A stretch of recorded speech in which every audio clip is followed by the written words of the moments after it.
stop it.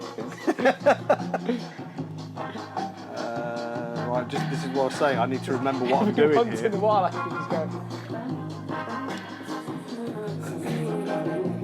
It's a fucking Morse code button. Oh. Welcome to Derbyshire. I have come to visit a place that if you've never made music and you don't like vintage audio equipment, you've probably never heard of. But if you have, you definitely would have heard of SoundGas. They're probably the go-to place in the United Kingdom to buy certain pieces of vintage audio equipment, synthesizers, tape delay machines, all sorts of interesting things. And it's run by a chap called Tony Miln and his wife Jo. And I've come all the way to visit them because I'm a huge fan of the business. I've bought things from them in the past and I've heard lots about their repair shop. We're here to find out about Tony, his music, the music he makes, the things he loves, all about SoundGas and the world of them. So let's go and find out more. Tony, who runs SoundGas, if you know kind of guy, he saw the video that I shot at the church. He messaged me and he was like, I love the video. He was like, there are loads of pieces of gear in Paul's studio, which I'd sold him, many years ago when Paul was building the church. So I was like, that's great, I'm so happy you liked it, blah, blah, blah. I was like, can I come to the showroom? I think it'd be amazing, because I'd heard about the repair shop that they have there. And I've always thought they were an amazing business. And yeah, I think it's going to be really interesting. Tony. Dan. How are you, mate? Nice to meet you. Welcome to SoundGas. Thank you so much. Come in. Amazing. We're going up? Yep, we're going up. Lots of vinyl as we come in. Oh, this is nothing. This is the overflow. Is it? Yeah. What is this? What's your collection? Well, I was a DJ for 20-something years, from 91 onwards. Okay. And, this is the overflow. Where's the rest? Most of it's in my studio. Some of it's in the office here. Some of it's in here. I've got... How many records are we talking? 30,000. Jeez Louise. Oh my God, here we go, straight Welcome. in. Yeah. Don't see many of those. No. In fact, I think Paul actually has one. But Does he? I think I've so. got one. Oh, you've got another one? Well, we've actually got two in the building Okay. here, and I've got one in my studio. The guy who designed that for EMS went on to do a lot of stuff for Electro-Harmonics. Okay. The EMS stuff, I think, because that's the Synthy, right? Was an EMS. The Synthy, the VCS3. Because I remember being very young and watching like a documentary about Pink Floyd in the studio, and there's that famous scene of him doing On the Run. Synthy AKS, yeah. And it's like that's such an iconic. I don't know why that sort of thing for some reason made me realise I wanted to be in a studio making music. Yeah. Like, I don't know. It's the reason I wanted to make like experimental records. Are these interchangeable things, or are they things that you don't prepare? It's some of it's been here for a while. I mean, that's a System 700 that we've got for sale. I mean, that's something I bought in Japan just because I loved it. I mean, it's like a cassette, 8-track radio. Aphex Twins trainers are not for sale. Why do you have Aphex Twins? It's a long. He trolled us once, and we knew what his eBay account was. Okay. So I bought his trainers. Brilliant. Okay, amazing. That's my office. I've got a Synthy AK. I thought it'd be nice to have some background. I've got a Synthy AKS just happily burbling away to itself. Are you fucking kidding me? No, that's going through one of our stereo space echoes and our preamp as well. This is fucking incredible. Oh my God. That's from a South African radio station. No It's a way. Neve. It's a portable Neve. Oh my God. Yeah. And it's something... I don't understand how are we going to get through this day? This is too much. This was originally BBC Bristol, and then it belonged to Massive Attack. And this is the desk they recorded Mezzanine on. Don't be stupid. It's actually giving me goosebumps because Mezzanine is one of my favourite albums. Okay, we'll come back. This is wild. Okay, right. This is a work in progress. This is where Job does a lot of testing, demoing. We're going to make a shop window there, so at some point I want it to look like, as you come in, it's like an old-fashioned music shop window. So cool. Our long-term ambition before everything went wrong was we really wanted to partner up with a uni and do courses in teching, because that's the thing that the industry needs. Sure. No one's training techs. It's becoming harder and harder to get stuff fixed. And then it's like, then if nobody's learning, we're kind of a bit fucked at that point. And we Absolutely. don't. And actually, I don't know if it's like a quote of yours, like I'd read it on, I don't know if you, or you're quoting somebody else, you were talking about like the old sort of economy of televisions and how like every... Well, TV repairmen were on every street corner. Yes. The guys who used to do my valve amps were all TV repairmen originally, and they could fix anything. And I think that's one of the things I love about our guys here. There's a real desire to try and sometimes fix the unfixable, or to learn new things. Sometimes they hate me because I'll say, guys, can you fix this? It's like, oh God, what's he brought now? But actually that's what keeps everything interesting. You know, the guys we train, There's a couple of guys we've trained who are no longer with us. Sure. But they've got skills for life. Sure. Stripping all of that away, right, and actually just being totally just like a person who makes music, right? Yeah. I'm in a band, I make records, produce, write, whatever, right? Whatever I do.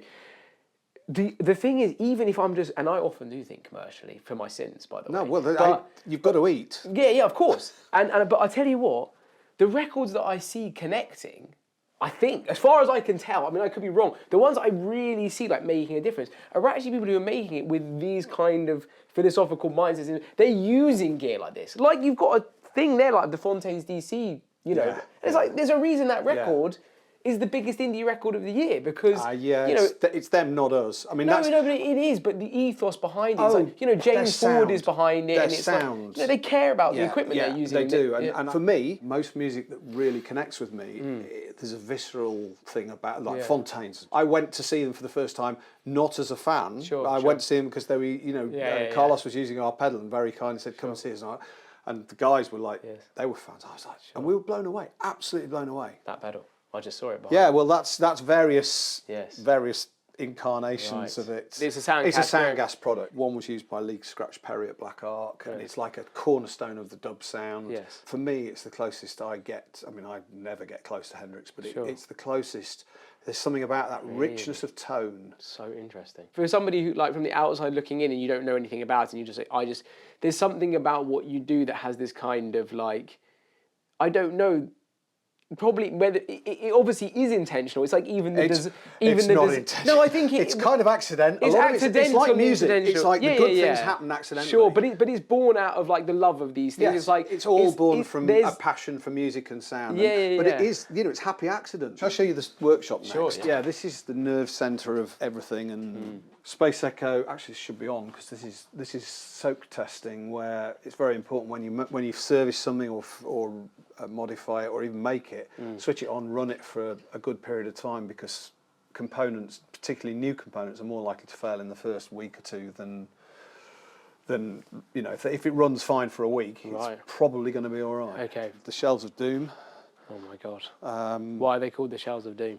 Because stuff goes on there and rarely comes off. Really? How did you miss the wall of Space Echoes? It's mental. I don't know how many Space Echoes we've serviced and sold or restored for people, but it's got to be in the many, many, many hundreds. Let's try something.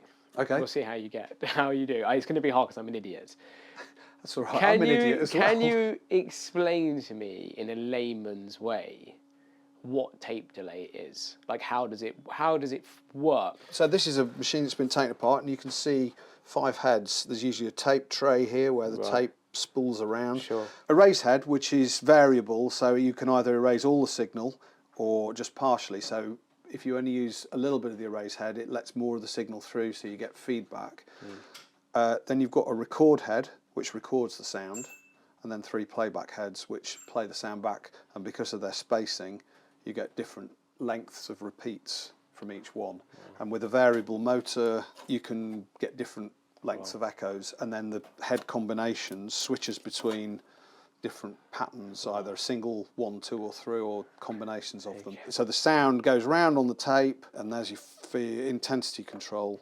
If that's all the way up, the erase head's not really doing much erasing, and the sound's passing back to the record head. It's being recorded back in, played back. That was very good. I'm impressed. Did it actually? I understood most of it. It helps that I'm not a tech. Those are from Space Echoes. There's 2 boxes of old. Because these are redundant These are mostly Japanese transformers that can't be used anywhere else. It's like a graveyard of Space Echoes. Some of this is stuff for sale. Some of it's stuff that we haven't got to yet. So this is the first lot of JPJ stuff here. We've not got any Zeppelin stuff, sadly, but we've got some really cool... So this is all post-Zeppelin stuff? Yeah, but I mean, that's contemporary. That's his Arp Odyssey. How come that's just sitting there? It belongs to a customer, and we're going to get it back to him at some point. It's so funny because there are just like things here I'm seeing, like they're just like stacked on your shelves that I've seen like plugins of them. I haven't seen the real things before. Yeah, a lot of the stuff that we do is now in plugin form. These are becoming more popular, I think. It's You could completely spend mad. hours The just amount looking of at all space the gear. echoes is just completely mind-blowing. Meet James. Hey James, how are you? What are you doing? I'm just trying to work out if I'm happy with this Metasonics S1000. Why do you think the Juno 106? What do you think it is about it? When I came into making records, for some reason that was And the me. synth.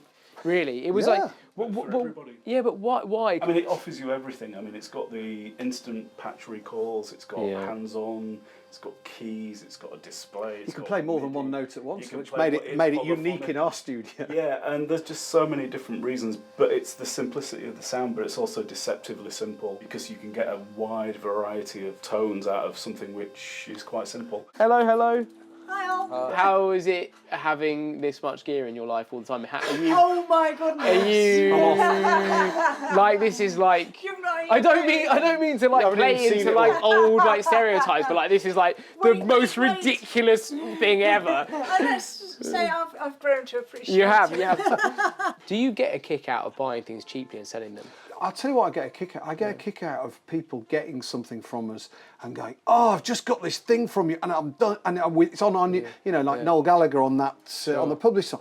Got this. It's all over my new track. I love it. Yeah. So So that's the bit that you really love. Yeah. I mean, I won't deny that we've got to. The business has to grow, and we employ people, so we have to put food on the table. And so, do I get a kick out of it? I think I get more of a kick out of what we achieve and what we can do, what we do for sort of music and musicians Sure. than I do about actually the pound. That's probably the problem. I care more about the gear and the people and the music than I do about the pound notes, which is Joe's where. like- Thank goodness, if it wasn't for Joe, you've got to keep the wheels on the business, and that's harder than ever now. I find it funny that like businesses like this, like these are like proper like hard-working businesses where you're like, why profit should be seen as dirty. I think no. it's like this top-down thing where like because of like big corporations we're not allowed to also. It's like we just want to make honest. Yeah. And I feel like that as a musician, I'm not trying to make an honest living. It's now. really like, hard. yeah, It's become harder and harder it has. for more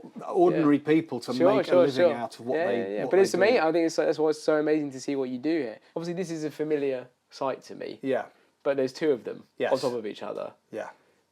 What is this Frankenstein? I was talking to Dr. Hugh, our chief tech and designer, and he mentioned it might be possible to make a stereo Space Echo. And I was like, really? He went, yeah, I think I could do it. He's so clever. He basically took two unserviced 101s off the shelves out there. 2 days later, came up with two machines stacked on top of each other. One set of heads, one motor, one tape, which is what you see there. And he'd made a stereo Space Echo. And he'd literally done it. And actually, I'm still using that machine. Then when you give someone who's a perfectionist a job, getting them to finish it takes years. It's taken years. And we are now actually at a point where we are able to make them unbelievably complicated. Two 101s was easy. Two 201s was incredibly difficult, mostly because of the spring tanks. From a financial perspective, it's lunacy. However, it sounds incredible. Hugh then said, well, I could probably make one in one chassis. And he did. How do you make that So- into one chassis? What is the chassis that you've got here? So basically, this is a 101. Right. And instead, so the beauty of having two chassis is you've got lots of lots of space. They're really great to play. Yeah. This has now got extra knobs and buttons. Yeah, And it's not as pretty, but actually it does. This actually has more capabilities than that because you've got internal ping pong mixing. I think So you're selling yourself short. I actually think it's very beautiful, and I I love. love it. I think it's really amazing.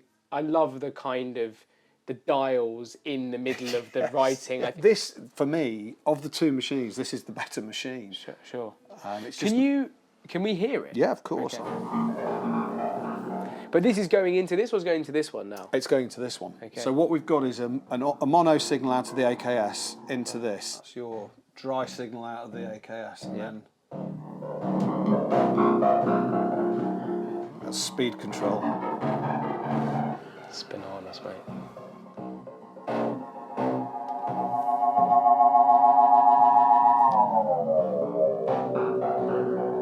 This is the trip. I didn't know I could get this tripped out at 11 in the morning.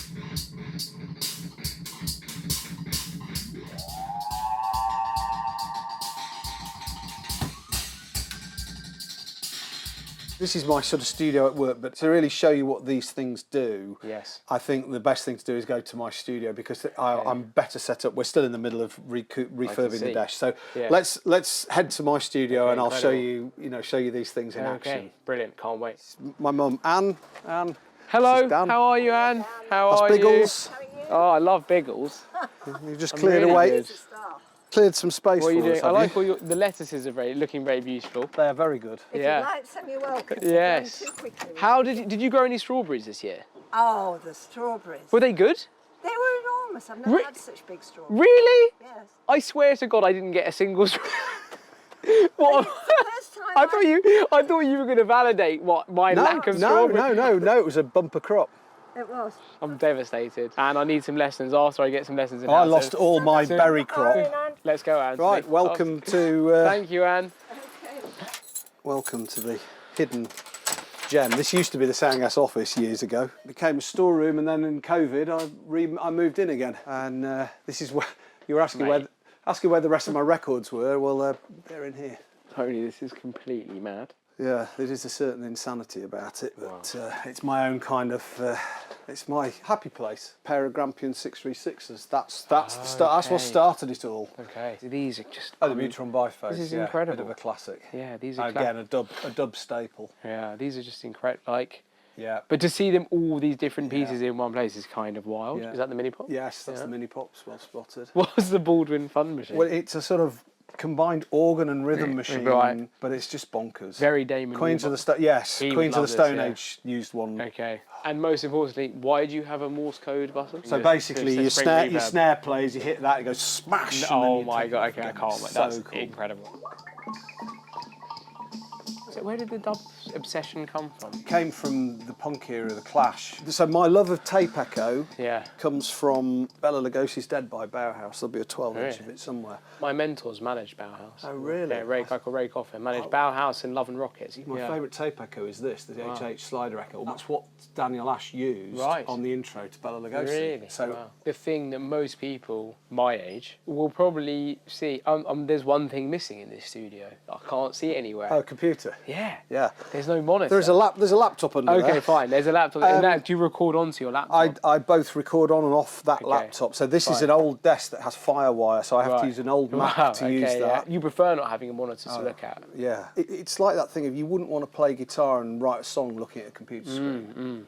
Yeah, It's about being in the moment and getting a bit lost in the moment. So record a long jam, Sure. and then edit it afterwards if you want to. Absolutely. It's all about live and in the moment and hands-on. That's for me is where the joy of hardware is. Fine. No one yet, in my view, has modelled a Space Echo. There's lots of people who've modelled one, and there's lots of lovely plugins that look just like a Space they do, Echo. yeah, they look None of them capture the real aliveness of tape. And that's the problem. It's almost impossible when something's changing all the time. Every single repeat. Yeah. Everything you do, it changes all the time. You can't, not yet, model it. I think some people are starting to get close, but for me, it's not been done. I messaged you and I said, okay, it would be fun if I sent you a track and that maybe you could show me a little bit of the process. Yeah. Maybe you can teach me a tiny, the odd thing. On London Grammar's first album, there's a song called Flickers, and one of the producers of the band was a guy called Tim Brand, who was in a dub. He was in a dub group. Was it Dread Zone? Yes. He was in Dread Zone. Yeah, how do you know that? Because I looked at your Wikipedia Okay, fine. page. There you go. Yeah. So he was in Dread Zone. Yeah. Interesting. So I wrote this song which I sent you with a Swedish band. Actually, two people. Swedish band called Nicky and the Doves, and a producer called Dogs, who's a sort of hip hop producer. And I joked with him. I was like, because it has this sort of weirdly, slightly reggae flavour in the vocal and the lyric. I was like, we should. Because we're sort of in the process of finishing the demo, I was like, maybe we should get somebody to live dub it. To which he thought I was completely insane. But now I can show him what I mean, right? So now I can show him the track. So Nicky and the Dove, Marlin, I apologise in advance for what I'm about to do I to your definitely song. apologise in advance for whatever I do David- to your track. Sorry. David, I'm sorry, but let's see what happens. Do you want me to show you through what I'm doing to start setting up? Yeah, let's see it. Separated it into kick, snare and tops. For you. At the moment they're just coming through one channel on the desk. I'm definitely going to want the snare on its own channel, so I'm going Is the snare the thing when you're dubbing? Is that the one that you're tending to kind of throw to the delays? It's what I'm going to throw. In this case, I'm going to throw it to the 636 spring reverb.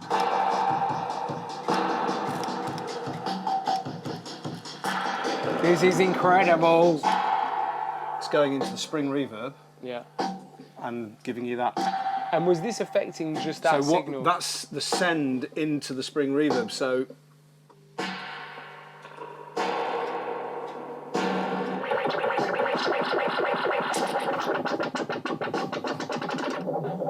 That's why it's my favourite. Wow.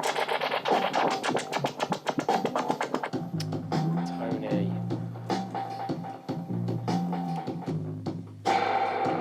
I love the lo-fi-ness of them anyway, in a weird way, and then you do this to them. Stop it. Right, this is what I was saying. I need to remember what I'm doing Once here. in a while, I think he's going. It's a fucking Morse code button. Oh.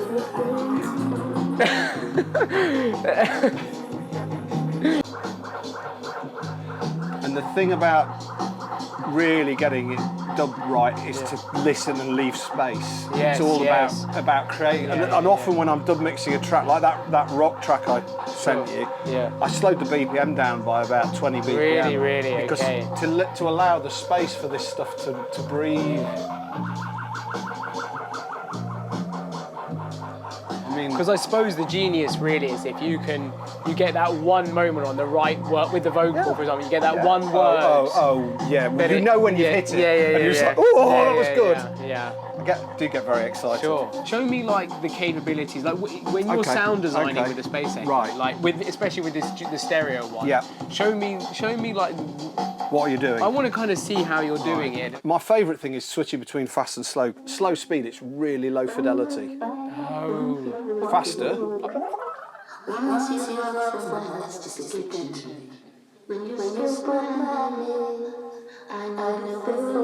That's amazing. So yeah, you can get a really good slapback with the Space Echo. So a slapback delay. What is a Slapback is literally just one single repeat. Sam Phillips, Sun Studios. You worked out you could use a tape machine by. So I explained about you've got the record head, then the replay head. Well, on a reel-to-reel tape machine, he realised that he could record onto tape and to take the signal back off the tape, and that just gave that slapback, which is what made the whole Sun Records sound. And that was the start of tape delay, basically. Les Paul was the guy who really went crazy with it, but it's Sam Phillips, Sun Records. And that's my understanding that was the place where it was certainly where it was made popular. I don't even know why slapback has existed or what it was, but when I hear it, I'm just like, that sounds really retro. It was an effect. It was like, at the time, it was like, oh my God, no one, that sound of Elvis's voice, no one had heard anything like that. Sure. And it was just, when you're used to not hearing effects on vocals, to hear that, it's on the radio, on the jukebox, it sounded incredible. Yeah, I bet. And it was just one guy going, hang on a sec, if I do, and he probably did it by accident. He probably pressed the wrong button on the desk. And went, hang on, what happened there? Oh, that's incredible.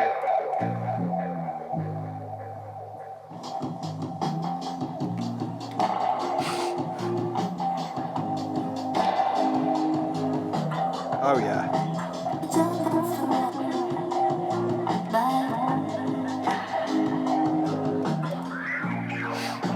Nice. This is brilliant. I can totally see the DJing aspect of it, how that comes. Absolutely, it's very. The two are very linked. Be able to hear things in and out. You can hear the track in totally fresh ways as well. You're like really getting into it now. Like you're nailing it.